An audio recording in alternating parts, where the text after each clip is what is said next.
بسم الله الرحمن الرحيم. قل أوحي إلي أنه استمع نفر من الجن فقالوا إنا سمعنا قرآنا عجبا يهدي إلى الرشد فآمنا به ولن نشرك بربنا أحدا وأنه تعالى جد ربنا ما اتخذ صاحبة ولا ولدا وأنه كان يقول سفيهنا على الله شططا وأنا ظننا أن لن تقول الإنس والجن على الله كذبا وأنه كان رجال من الإنس يعوذون برجال من الجن فزادوهم رهقا وأنهم ظنوا كما ظننتم أن لن يبعث الله أحدا وأنا لمسنا السماء فوجدناها ملئت حرسا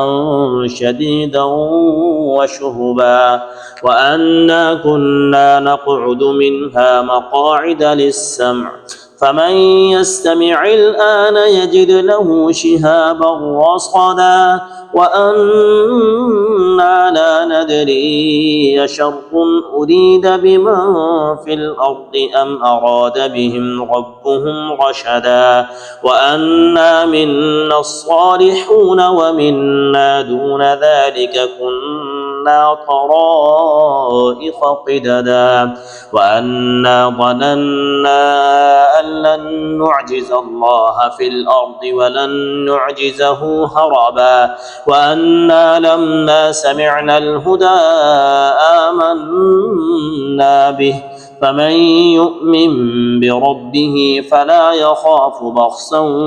ولا رهقا وأنا منا المسلمون ومنا القاسطون فمن أسلم فأولئك تحروا رشدا وأما القاسطون فكانوا لجهنم حطبا وأن لو استقاموا على الطريقة لأسقيناهم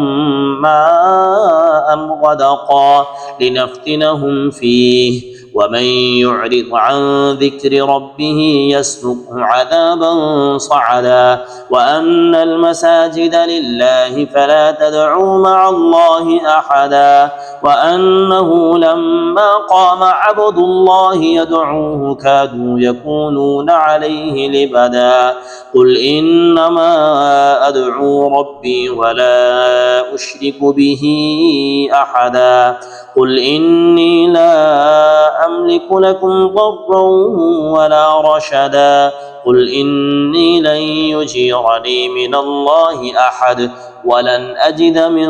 دونه ملتحدا إلا بلاغا من الله ورسالاته ومن يعص الله ورسوله فإن له نار جهنم خالدين فيها أبدا حتى إذا رأوا ما يوعدون فسيعلمون من أضعف ناصرا وأقل عددا قل إن أدري أقريب ما توعدون أم يجعل له ربي أمدا عالم الغيب فلا يظهر على غيبه أحدا إلا من ارتضى من رسول فإنه يسلك من بين يديه ومن خلفه رصدا ليعلم أن قد أبلغوا رسالات ربهم وأحاط بما لديهم وأحصى كل شيء عددا.